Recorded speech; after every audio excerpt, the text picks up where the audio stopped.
Hello बच्चों, welcome to this video.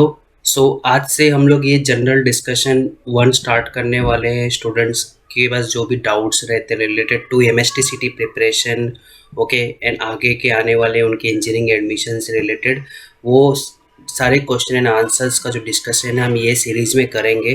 This is our first session.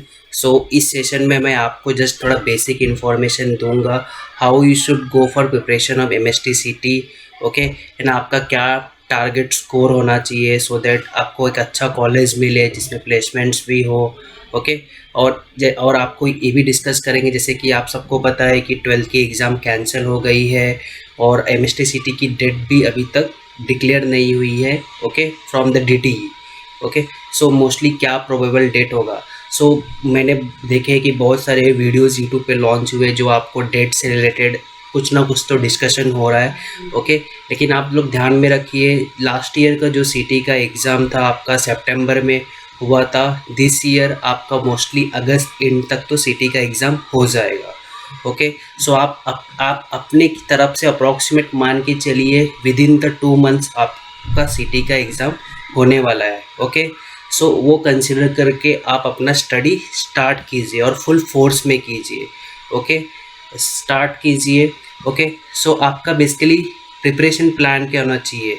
Study date का के बारे में आप सोचोगे, आप ऐसा रोज़ कोई ना कोई न्यूज़ देखे होगे जिसमें आपको डेट्स बताई जाएगी, तो आप इसके डेट्स को लेके ज़्यादा पैनिक मत होइए। डेट एग्ज़ाम तो होगा, MHTCET कैंसिल नहीं होगा, ये तो फिक्स है। बिकॉज आपको डायरेक्टली इंजीनियरिंग एडमिशन में बिना किसी इंट्रेंस एग्ज़ाम के तो ऐसा कोई ऑप्शन भी नहीं है कि आपको दे। एग्ज़ाम तो होगी, लेकिन कब होगी उसको लेके आप ज़्यादा पैनिक मत हो, ओके। आप प्रिपरेशन स्टार्ट कीजिए, ओके। नेक्स्ट डिस्कस करते प्रिपरेशन प्लान। आपको ये लास्ट कमिंग जो आने वाले 2 मंथ्स है इसमें आपके लिए सबसे मेन ये है कि जैसे कि आपके पास PCM है और PCB, ये 2 ऑप्शन है। Most of students PCMs engineering के लिए देते हैं, PCB फार्मेसी के लिए का जो स्टूडेंट्स का काउंट है कंपेयर टू PCM कम रहता है, ओके। PCM ग्रुप वाले बच्चों को मैं ये बोलूँगा कि वो मैथ्स पे कॉन्सेंट्रेट करें, ओके, बिकॉज मैथ्स में एक क्वेश्चन का मार्क्स 2 रहता है, ओके। उसके बाद उनका मेन इम्पॉर्टेंट सब्जेक्ट फिजिक्स है। केमिस्ट्री इज़ सिंपल, आप उसमें इजीली स्कोर कर सकते हो। स्ट्रेट फॉरवर्ड क्वेश्चंस रहते हैं, फॉर्मूले लगाने रहते हैं और आपको आंसर मिलते हैं, ओके। बट फिजिक्स में कैसे रहते हैं, 2-3 चैप्टर्स के क्वेश्चंस जैसे आपका प्रॉब्लम है कंबाइन किया रहता है, तो फिजिक्स में आपको ज़्यादा एफर्ट डालना पड़ेगा। मैथ्स आपका यदि आपने 11th-12th गवर्नमेंट टेक्स्ट बुक्स पूरी सॉल्व की है, solve unsolve miscellaneous, that is enough, okay. इसके बाद ये तो आपका सब आपके पास जो भी गवर्नमेंट बुक्स हैं उनके प्रॉब्लम्स जो भी है कॉन्सेप्ट्स आपको अच्छी तरह से पता है। मीन्स आपका HSC प्रिपरेशन 80% अच्छी तरह से हुआ है, तो आप रेडी हो सीटी में अच्छे स्कोर के लिए, ओके। मोस्ट इम्पॉर्टेंट थिंग, आप सबसे पहले सॉल्व करोगे PYQs, नॉट कि आप कोई बुक सॉल्व करो। एक और जैसे टारगेट का बुक हो गया, प्रज्ञा पब्लिकेशन हो गया, मार्वल हो गया, ये सबसे पहले आप सॉल्व कीजिए PYQs।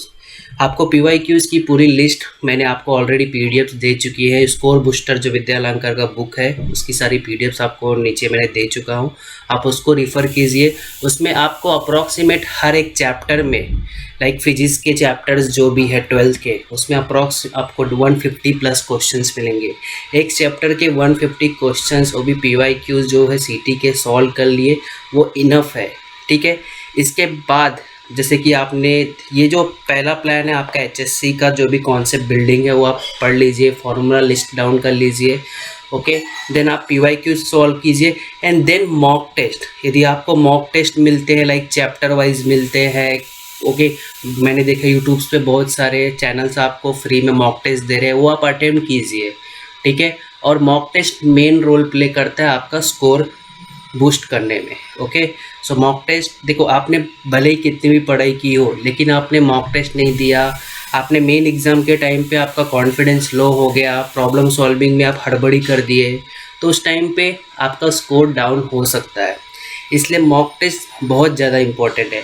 कंप्लीट मॉक एटलीस्ट मैं रिकमेंड करूँगा minimum 20 complete mock test. PCM जो होता है आपका ओवरऑल 200 मार्क्स का टेस्ट, ये एटलीस्ट 20 जरूर देना। ओके, 20 जरूर देना मीन्स पहले आप क्या करोगे, मॉक टेस्ट, जैसे कंप्लीट मॉक टेस्ट है मैं डिस्कस करो, चैप्टर वाइज मॉक टेस्ट जो होते रहते हैं वो आप देते रहिए, बट कंप्लीट मॉक टेस्ट आप जैसे एक बार दिया है फिर थोड़ा गैप लीजिए, एक गैप मीन्स आपका 3-4 डेज का गैप रहेगा। लेकिन जैसे कि आपका एग्जैक्ट डेट आ गया MHTCET का, लेकिन फॉर एग्जांपल MHTCET का डेट आपका 10-30 डेज़ के बाद है, ओके, तो उस 30 डेज़ में आपकी मॉक टेस्ट की प्रैक्टिस ज़्यादा होनी चाहिए before the exam. Okay, otherwise जब तक एग्ज़ाम डेट डिक्लेयर नहीं है, आप चैप्टर वाइज MCQs आपको मिल रहे हैं, आप वो सॉल्व कीजिए। यदि आपके PYQs सर पूरे सॉल्व हो गए हैं तो आप चैप्टर वाइज रैंडमली क्वेश्चंस उठाओ। फॉर एग्जांपल फिजिक्स का मेरा रोटेशनल डायनामिक्स मैंने बहुत सारा प्रैक्टिस कर लिया, PYQs भी सॉल्व कर लिए और मेरा फिजिक्स सब्जेक्ट पूरा MCQ का प्रैक्टिस हो गया है। तो आप क्या करने का, आपके पास फिजिक्स में टोटल 16 चैप्टर्स है, 16 चैप्टर में से सुबह उठ के यदि आप स्टार्ट करते हो स्टडी और का फिजिक्स का आपको टेस्ट करना है कि आपको ऑलरेडी फिजिक्स आपने पूरा सॉल्व कर लिया है, तो फिजिक्स का वो MCQ का बुक उठाओ, रैंडमली 2 क्वेश्चन चूज करो, देखो उसको आ रहा है कि नहीं आ रहा है, then it is good. Okay, okay, नहीं आ रहा है तो उसको ये करो, this is the way of revision. हमको क्या लगता है कि हम बोलते हैं अरे सर मैंने PYQs तो पूरे सॉल्व कर लिए, मैंने प्रज्ञा भी पूरा सॉल्व कर लिया, मार्बल भी सॉल्व कर लिया, ये इंपॉर्टेंट नहीं है, आपने सॉल्व कर लिया है, लेकिन आप जो भी आपने प्रॉब्लम सॉल्व किया उसको वापस सॉल्व करो। कैसा रहता है कि जब हम फर्स्ट टाइम कोई प्रॉब्लम सॉल्व करते हैं फिर हम लोग 30 डेज़ के बाद वो प्रॉब्लम सॉल्व करते हैं, तो एवरी टाइम हमारा एक न्यू अप्रोच रहता है उस प्रॉब्लम के लिए, ये आप लोग समझोगे। जैसे कि हम लोग ने जस्ट एक द स्टार्ट ऑफ लाइक हमने कोई भी बुक स्टार्ट किया सॉल्व करना, रोटेशनल डायनामिक्स के मैंने MCQ सॉल्व करने स्टार्ट किए, ओके, तो मुझे थोड़ा डिफ़िकल्टी होती है कुछ प्रॉब्लम्स में, मैं उनको आंसर्स देखता हूँ, बाद में आपने ऐसे ऐसे करके पूरा PYQ सॉल्व कर लिया, ओके, पूरा फिजिक्स सॉल्व कर लिया, बाद में आप उसको वापस स्टार्ट कीजिए रोटेशनल डायनामिक्स से, ट्राई कीजिए आपको ये प्रॉब्लम अभी भी दिमाग में याद है कि नहीं, कैसे अप्रोच लिया था। इवन आपको ज़्यादा एक्सपीरियंस हो गया रहेगा सॉल्विंग का, तो आपका इस टाइम पे अप्रोच डिफरेंट रहेगा। ओके, सो ऐसा नहीं कि मत सोचिए कि आपका PYQs हो गया है, मार्बल हो गया सॉल्व करके, प्रज्ञा हो गया सॉल्व करके, देन आप एकदम अच्छा स्कोर कर सकते हो। सिटी में क्या इंपॉर्टेंट है, आप जितना रिविजन करते हैं उतना आपके लिए अच्छा है। आपकी मेमोरी कितना बोलते हैं ना याद रख सकती है जो भी आपने प्रैक्टिस किया है, वो इम्पोर्टेंट है। भले ही आप कम सॉल्व करो लेकिन कितना रिवीजन कितना आप दिमाग में रख सकते हो ज़्यादा इम्पोर्टेंट है। सो आपका HSC का जो भी प्रिपरेशन आपने किया रहेगा, फॉर्मूला वगैरह कॉन्सेप्ट्स वगैरह, उसको रिवाइज कर लो, आपके पास नोट्स रहेंगे, देन सीधा MHTCET के PYQ सॉल्व करो और आपको मॉक टेस्ट जो भी मिलते हैं चैप्टर वाइज, ओके, वो सॉल्व कीजिए। और CT का जब डेट आ जाएगा तो उसके पहले मॉक टेस्ट प्रिपरेशन कीजिए, ठीक है। What should be your target score, आपको एक अच्छा कॉलेज चाहिए, एटलीस्ट आपका टारगेट स्कोर अभी आपके पास टाइम भी है, 150 प्लस तो होना ही चाहिए, ठीक है। यदि आपने देखो HSC अच्छे से किया है, PYQ सॉल्विंग अच्छे से किया है, तो आप इजीली 120 प्लस स्कोर कर सकते हैं, ओके। बट आपने मॉक टेस्ट दिया, ये मॉक टेस्ट देना क्यों इम्पोर्टेंट है, मॉक टेस्ट ही आपका जो स्कोर है 150 से 170 तक लाने में हेल्प करता है, 180 190 तक लाने में हेल्प करता है। एक नॉर्मल यदि आपने एक भी मॉक टेस्ट नहीं सॉल्व किया है बट आप पढ़े जा रहे हो PYQ सॉल्व करो, बुक सॉल्व करो, तो आपका स्कोर 100 से लेके 120 के रेंज में रहेगा। दिस मॉक टेस्ट आपका स्कोर बिल्ड करने में हेल्प करता है। मैंने बहुत सारे बच्चे देखे, बच्चे मॉक टेस्ट देते हैं, उनका स्कोर कम आता है बट वो पैनिक होने लगते हैं, अरे कि ये पढ़ाई नहीं हो रहा है, तो उस चीज़ से पैनिक मत होइए। आपने पहला कोई चैप्टर वाइज मॉक टेस्ट दिया, आपका स्कोर कम आ रहा है, ओके, तो आपको अगेन उस चैप्टर्स को रिसॉल्व कीजिए, थोड़ा प्रैक्टिस कीजिए। तो हर बार आप ऐसा देखिए कि आपको कितने प्रॉब्लम्स नए पता चल रहे हैं, जितने प्रॉब्लम्स आपको एक चैप्टर के नए पता चलेंगे उतना ही आपका अंडरस्टैंडिंग बेटर होगा और जल्दी आप क्वेश्चंस का आंसर ग्रास्प कर सकते हो, ठीक है। सो ये रिलेटेड टारगेट स्कोर था, ओके। सो इस तरह आप अपना प्रिपरेशन कीजिए। हमने हमारे चैनल पे already last year physics chemistry maths की पूरी प्लेलिस्ट दे के रखी है, PYQ सॉल्विंग अप टू 2019। दिस ईयर हम लोग 2020 का भी आपको सॉल्व करके देने वाले हैं।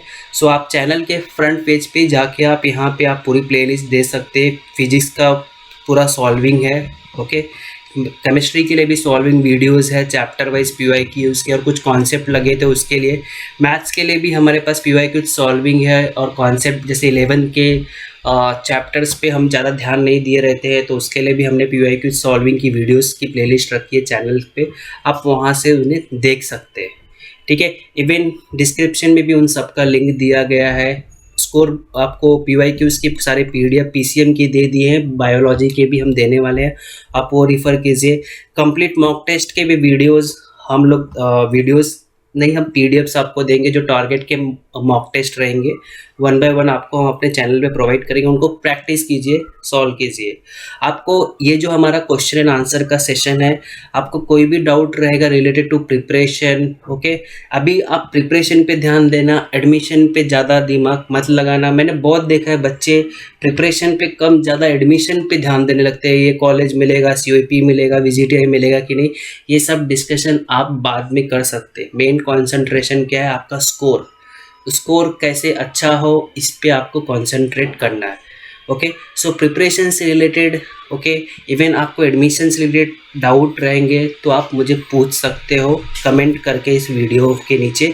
इवन मैंने गूगल फॉर्म का लिंक भी देख के रखा है, आप उसमें अपना नाम और आपका क्वेश्चंस जो है उसमें पुट डालना। मैं आपको नेक्स्ट वीडियो में हम सारे बच्चों के वो क्वेश्चन डिस्कस करेंगे। ओके, सो आई होप आपको ये वीडियो अच्छा लगा होगा। So thank you for this video.